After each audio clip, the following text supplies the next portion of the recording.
Assalamualaikum warahmatullahi wabarakatuh. Selamat berjumpa kembali di channel Bang Sen.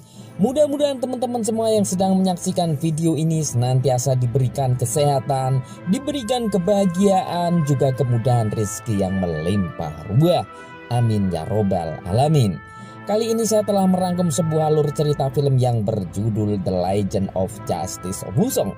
Film yang rilis tahun 2021 ini dibintangi aktris cantik Crystal Jiang berperan sebagai Pan Jilian, Ding Haifeng sebagai Wusong, dan disutradarai Zhu Jian.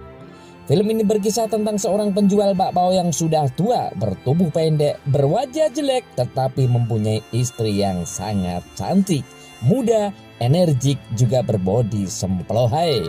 Tapi siapa sangka kecantikan istrinya itu justru menimbulkan bencana juga malapetaka. Banyak pelajaran berharga yang akan kita dapat dari film ini. Pastikan Anda tonton sampai selesai. Jangan lupa Anda juga subscribe di channel ini. Atas dukungannya saya ucapkan banyak terima kasih. Dan selamat menyaksikan.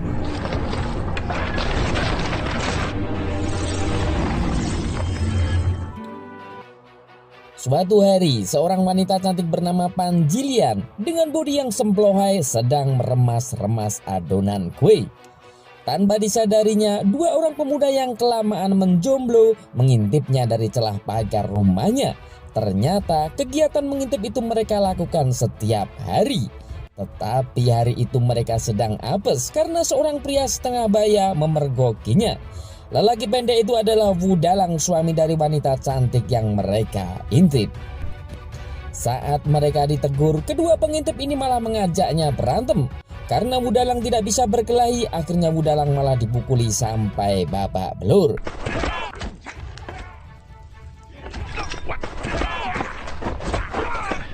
Keributan itu membuat istrinya keluar. Melihat suaminya dipukuli tak berdaya, ia memarahi dua orang tadi. Dan dua orang jombloan tadi akhirnya malu dan pergi. Pan Jilian kemudian menolong suaminya dan mengajaknya masuk ke dalam rumah.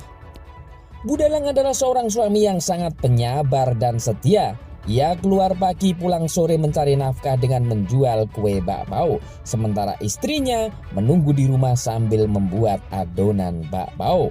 Bakpao buatan istri Wudalang ini terkenal besar, kenyal, dan pokoknya super mantap. Banyak para jomblower yang iri padanya karena ia sudah tua, tidak ganteng, tubuh juga pendek, tapi istrinya cantik dan berbodi aduhai. Suatu hari, saat ia berjualan di pasar, ia melihat keramaian orang-orang yang menyambut kedatangan seorang pendekar sakti yang diberi julukan pendekar penakluk harimau. Ternyata pendekar tersebut adalah adik kandung Wudalang yang sudah lama mengembara menaklukkan para penjahat. Ia bernama Wusong. Karena tubuhnya pendek, Wudalang menggunakan tangga agar Wusong ini melihat ke arahnya. Saking senengnya, ia tak bisa menjaga keseimbangan hingga ia terjatuh. Wusong yang sudah melihatnya akhirnya berlari menghampiri kakaknya yang sudah beberapa tahun terakhir tidak pernah bertemu. Mereka berdua tampak bahagia. Singkat cerita, Wudalang segera mengemasi dagangannya dan mengajak Wusong pulang ke rumahnya.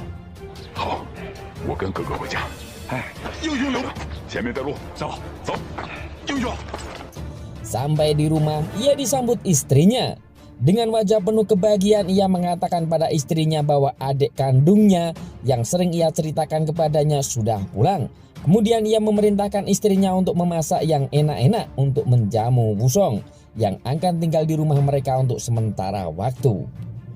Wusong pun masuk dan memperkenalkan diri kepada kakak iparnya itu. Melihat kakak iparnya yang bertubuh kekar juga ganteng ini, sejenak Pan Jilian melamun. Dalam hati ia berkata, "Wow, ganteng."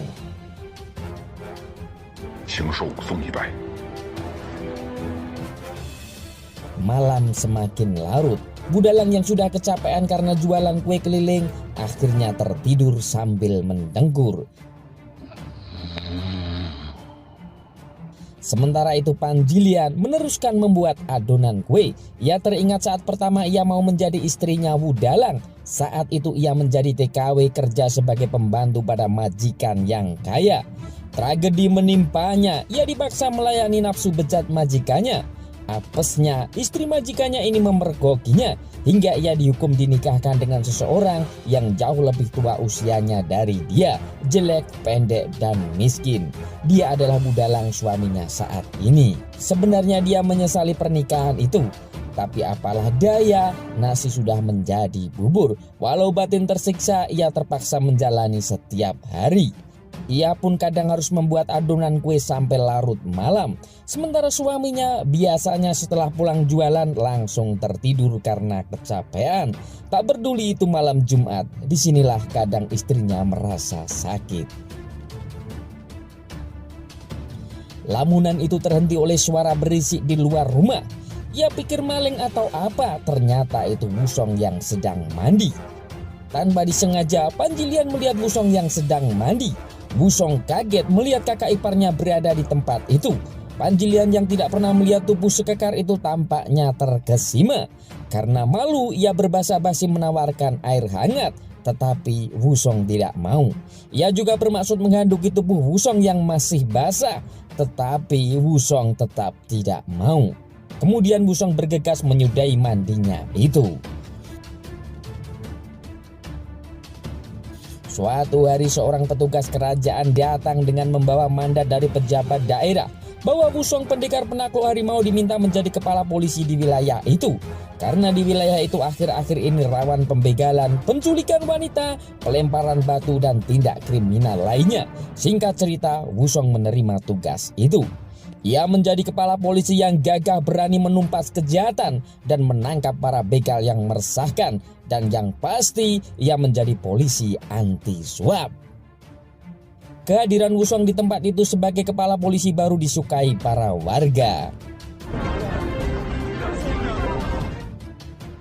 Sementara itu di suatu tempat hiburan, seorang hidung belang bernama Sing Simen terlihat sedang marah-marah terhadap wanita-wanita penghibur di tempat itu. Ia selalu merasa tak puas atas servis yang diberikan para wanita penghibur di tempat itu. Seorang mucikari datang dan menenangkannya. Tetapi Sing Simen, orang kaya raya ini tetap tidak pernah puas. Ia merasa bosan atas pelayanan para penghibur di tempat itu. Sementara itu Pan Jilian tampak benar-benar mengagumi kegagahan kakak iparnya itu.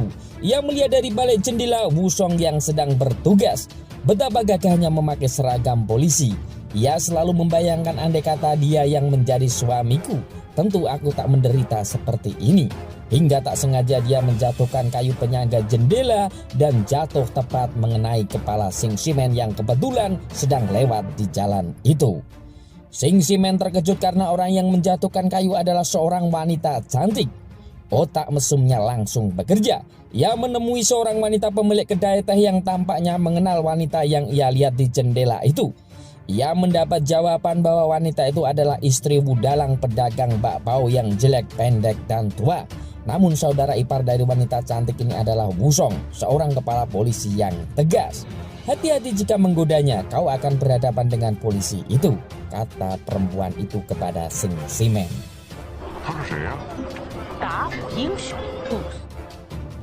Suatu hari Pan Jilian menyiapkan dagangan suaminya. Ia menyiapkan dagangan yang lebih banyak dari biasanya. Wudalang sempat kaget melihat dagangannya begitu banyak. Ia sempat bertanya, apa bisa habis sebanyak ini? Istrinya mengatakan, karena adik iparnya tinggal di rumah mereka, otomatis pengeluaran juga bertambah. Benar juga ya, jawab suaminya.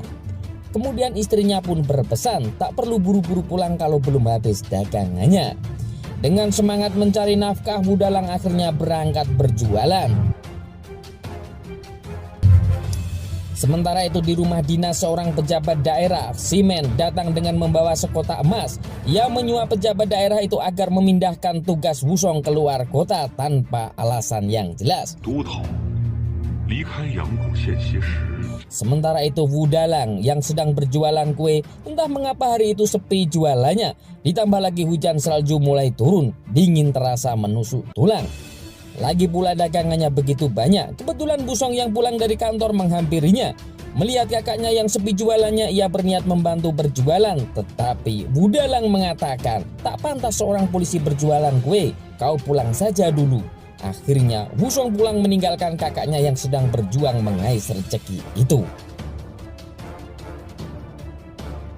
Sementara itu di rumah, Panjilian sudah berdandan cantik memakai bedak. Bibirnya dimerah-merahin juga memakai parfum khusus. Saat Wusong pulang, ia pun menyambutnya. Ia menyiapkan makanan kesukaan Wusong. Kemudian ia menuangkan arak untuk Wusong. Dengan berani ia pun berkata, arak ini tak hanya menghangatkan tubuhmu, tapi juga menghangatkan hatiku. Mendengar kalimat bernada rayuan itu, Wusong kaget. Tak disangka kakak iparnya berani senekat itu. Dengan perasaan deg-degan ia meninggalkan Panjilian. Tetapi Panjilian yang sudah terlanjur basah, ya sudah mandi sekali. Ia terus merayu Wusong untuk mau melayani hasratnya. Tetapi Wusong yang punya sifat pejantan tangguh ini dengan tegas menolaknya dan mendorong wanita yang sedang berhasrat itu jatuh di lantai. Ia mengatakan, kau sungguh tak tahu malu, sungguh kau berkepribadian yang buruk. Kelakuan seperti itu bukanlah kelakuan istri yang baik. Tiba-tiba terdengar suara Wudalang memanggilnya dari luar. Panjilian kemudian mengadu pada suaminya bahwa dirinya telah digoda oleh Wusong. Tetapi Wudalang tidak percaya. Panjilian yang kesal, marah dan mengatai suaminya dengan pria jelek, pendek dan tidak berguna. Mendengar kakaknya dihina, Wusong marah ingin menampar Panjilian. Tapi untunglah Wudalang bisa meredam amarah Wusong. Suatu hari, Wusong yang sudah mendapat perintah untuk bertugas di luar kota, ia berpamitan kepada kakaknya. Ia juga mengingatkan agar tidak berjualan dulu untuk sementara waktu dan lebih untuk memperhatikan istrinya. Dua saudara kandung ini akhirnya kembali berpisah karena sebuah tugas. Suatu hari, Sing Simen si hidung belang menemui Nyonya Wang. Ia meminta perempuan itu untuk membantu rencananya untuk mendapatkan Panjilian dengan imbalan emas juga uang. Tampaknya Sing Simen ini benar-benar tergoda oleh kecantikan istri Wudalang. Mereka pun sepakat menjalankan rencana itu. Misi mulai dijalankan dengan mengundang Panjilian datang ke tempatnya untuk menjahitkan baju. Nyonya Wang berhasil mempertemukan Sing Simen dengan Panjilian.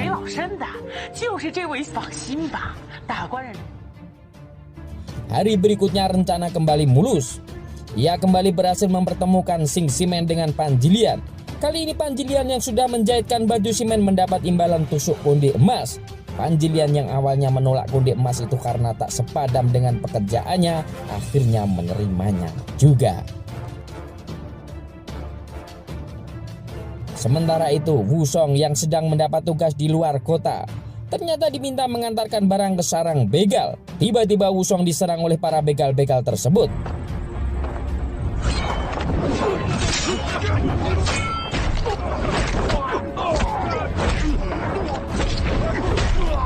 Wusong yang mempunyai keahlian kungfu yang tinggi dengan mudah mengalahkan para begal.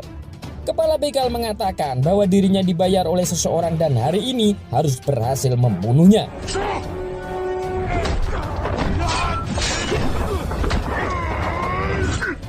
Saat kepala begal terdesak, tiba-tiba Wusong mendapat tusukan dari belakang.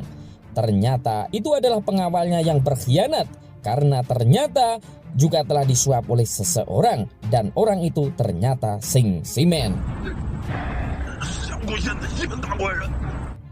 Ia pun akhirnya berhasil mengalahkan seluruh begal, juga membunuh pengawalnya yang berkhianat.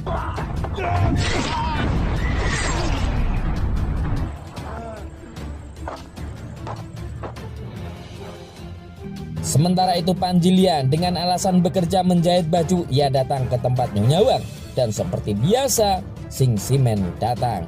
Simen yang sudah menyiapkan jurus-jurus rayuan mautnya mulai melancarkan aksinya.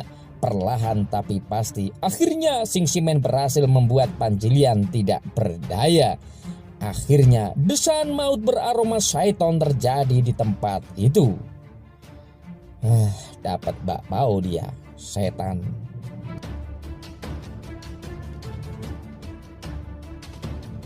Sementara itu Wudalang yang sudah pulang mendapati istrinya tak ada di rumah. Tetapi ia tak curiga sedikit pun. Ia menunggu istri tercintanya sambil memasak dan menyiapkan makanan. Ketika istrinya pulang, Panjilian berkata ia bekerja di tempat Nyonya Wang untuk mencukupi kebutuhan hidupnya.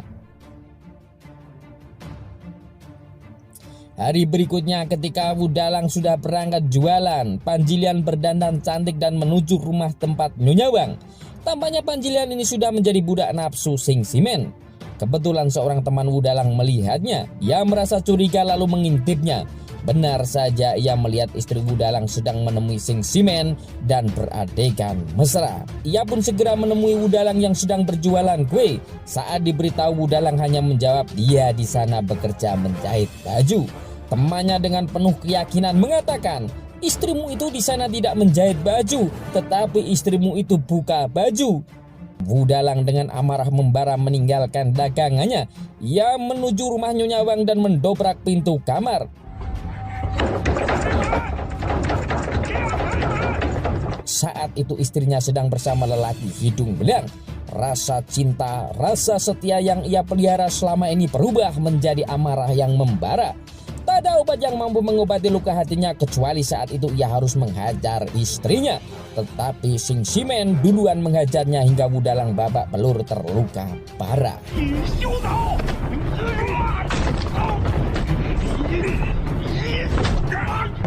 Ia pun akhirnya dibawa temannya pulang dalam kondisi yang mengenaskan. Lengkap sudah penderitaan bapak ini. Sementara itu Panjilian juga Sing Simen mulai panik takut perbuatannya diketahui Wusong. Karena sampai hari itu ia belum mendengar bahwa Wusong telah mati. Mereka pun kemudian menyusun rencana lebih keji. Nyonya Wang menawarkan ide agar meracuni Wudalang. Kalau Wudalang mati, rahasia akan tetap terjaga, pikir mereka.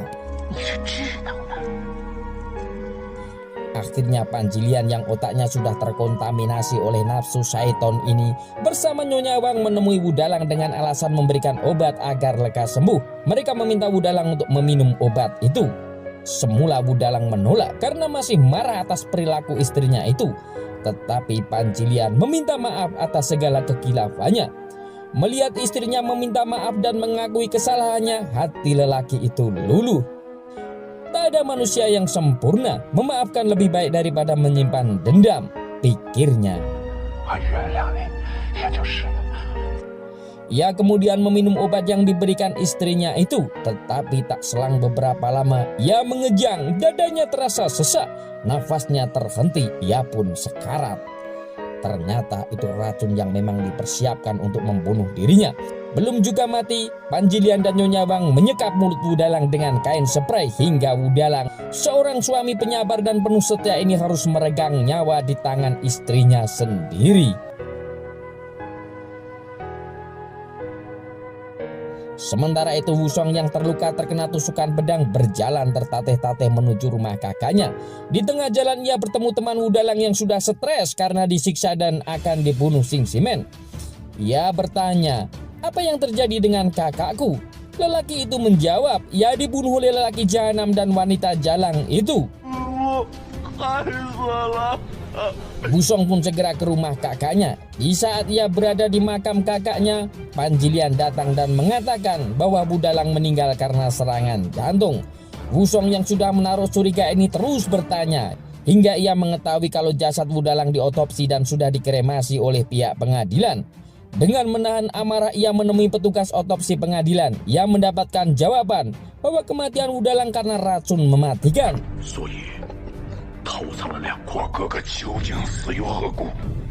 Ia pun kembali ke makam Wudalang.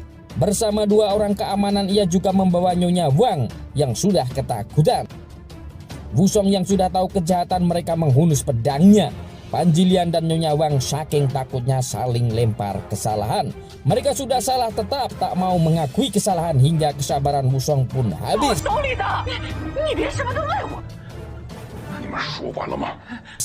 Ia menusukkan pedangnya ke tubuh Panjilian. Ia pun mati tergeletak di depan Nyonya Wang. Nyonya Wang pun akhirnya dipenggal kepalanya oleh Wusong. Dengan sebilah pedang yang masih berlumur darah, ia pergi mencari Sing Shimen. Ia tak gentar ketika dihadang para pembunuh bayaran yang dibayar Shimen untuk membunuhnya. Semua dibabat habis.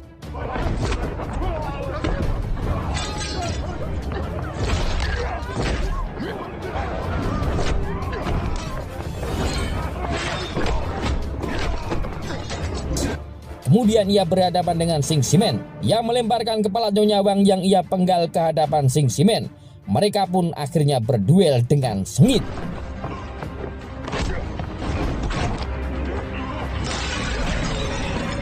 Hingga pada akhirnya Wusong dengan penuh dendam dan amarah membara, ia menghajar Shimen habis-habisan. Ia kerahkan seluruh kekuatannya untuk menendang, memukul, membanting. Sampai Sing Shimen ini benar-benar terkapar muntah darah. Belum puas sampai di situ, ia kembali menghampiri Shimen yang sudah sekarat. Ia pun mengayunkan pukulan kerasnya. 1, 2, mati kau. Akhirnya si penjahat kelamin itu tewas mengenaskan. Sampai di sini ceritanya berakhir. Mudah-mudahan bisa jadi pelajaran bagi kita semua. Mohon maaf jika ada salah kata. Wassalamualaikum warahmatullahi wabarakatuh.